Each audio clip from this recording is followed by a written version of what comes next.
In 2017, Prime Minister Justin Trudeau was scheduled to attend the World Economic Forum in Davos, Switzerland. Now, he canceled his trip last minute, but all he wanted to do when he intended to go was party and then make you and I pay for it. And we have the documents to prove it.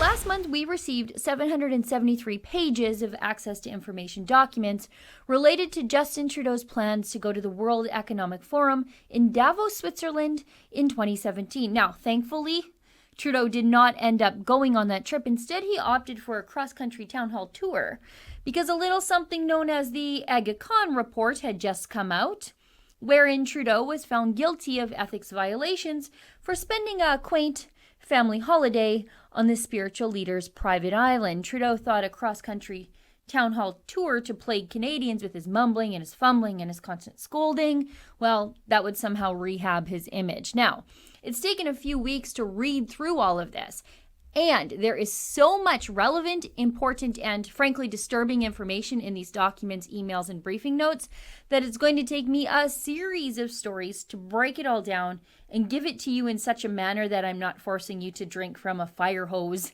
of information. No one wants to watch a 30-minute video of access to information documents anyway. I know I don't, and I do this for a living. However, there's one overarching theme in these documents. The government of Canada's key focus for Davos was on the party Trudeau would throw for himself when he got there, who he would invite, who he would hire to hang out with him while he was there.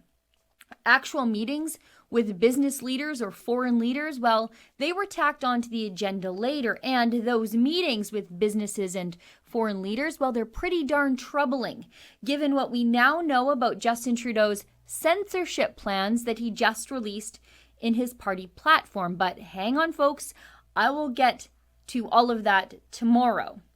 I want to tell you the first priority of the Davos trip. It was always the party, and there were lots of emails about who to invite. On page 52, we see that Trudeau will only go to the World Economic Forum if he is offered a keynote speaking role right here. The Prime Minister's office told us today they have not yet confirmed the Prime Minister's participation, as they are waiting to see if the keynote speaking role will be offered by the World Economic Forum. On page 55, bureaucrats are confirming that Trudeau will attend, and we get our first inkling of what the real priority at Davos will be: the party. First, I can confirm that the Prime Minister will attend the World Economic Forum Annual General. We do not have dates confirmed, i.e., how much time the PM will spend in Davos, but we do know that our Canada party is scheduled for the 19th. Priorities, people, priorities.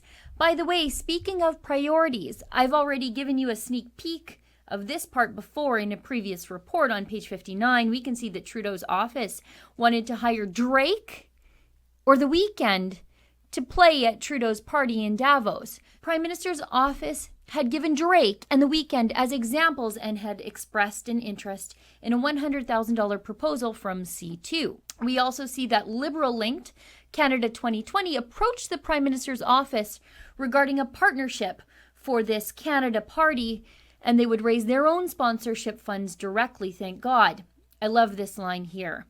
The Prime Minister's office also liked the India Cafe at Davos 2016 and might be interested in a Government of Canada private sector cooperation on a Canada pavilion at Davos 2017. Yeah, I think we all know about just how much Trudeau liked the India Cafe. He liked it so much he went all the way to India and then made an international jackass of himself.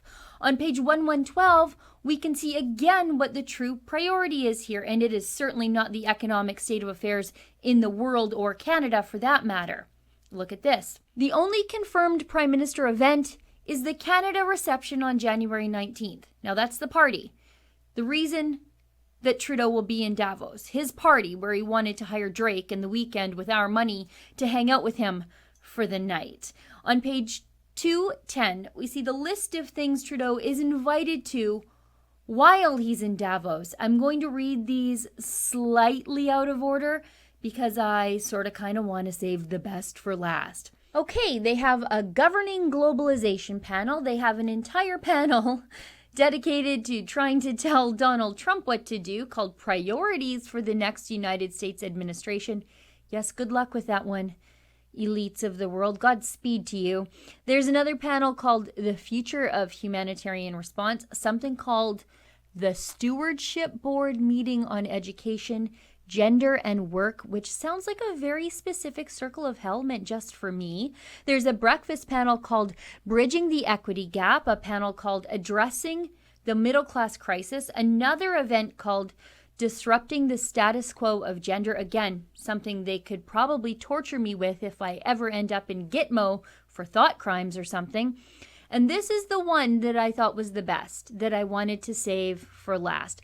Trudeau was invited to something called the Refugee Run, in which participants take a few steps in the shoes of refugees through a simulated environment which recreates some of the struggles and choices they face to survive. How remarkably tone deaf. A bunch of rich global elites pretending to be refugees for a few minutes, the way Justin Trudeau loves to pretend to be a man of color. Now, I wonder if the RCMP show up at the end and carry all your luggage after you've taken a cab from downtown Minneapolis and then cross the border illegally somewhere in southern rural Manitoba. I mean, I guess in the interest of accuracy's sake, that's probably how it should go, at least for Justin Trudeau, right? Okay. Moving along in the access to information, we go to page 287, where we see the Liberals are sparing no expense on themselves. It reads, I hear that LDS presented a proposal for a virtual reality booth at the Canada Party. On page 375, we discover that Trudeau's office wants the Privy Council to pay to rent all the audiovisual equipment they want to use back home in Canada and then pay to ship it to Davos and then pay to set it up there. Someone's name, however redacted, of course, is convinced, however, that it should be possible for some or all of the equipment to be rented here by the Privy Council on their budget, then taken to Davos on the plane and installed by Privy Council technicians. On pages 417 and 418, we can see a list of all the flags Trudeau wanted to be rented for Davos backdrops, which kind of indicates who exactly he was going to meet with when he was there, doesn't it? They needed flags for Canada, of course, then China, Netherlands, Portugal, Rwanda, Ukraine, Sri Lanka, and Switzerland. There's no U.S. flag. That's pretty telling. Then, for some reason, on the next page, someone redacted the countries for which they need the flags. This is insane. On page 454, we discover that all the AV equipment that was rented then shipped over was for an event that was closed to the media completely. On page 493, I even get a map of the AV plan for their big party. On page 509, we get to see the official invite for the Canada reception to be hosted by Justin Trudeau. And then just for fun on this topic, we go to page 649. It's part of the official itinerary given to all the fancy people at Davos.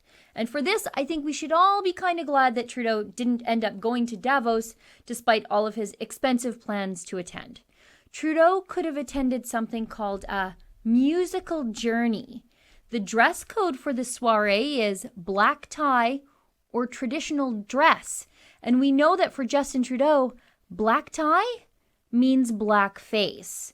Tomorrow, in my ongoing examination of Trudeau's canceled trip to Davos, I'll let you know who he was going to meet with while he was there. For Rebel News, I'm Sheila Gunn Reid. We file dozens and dozens of access to information requests every single month.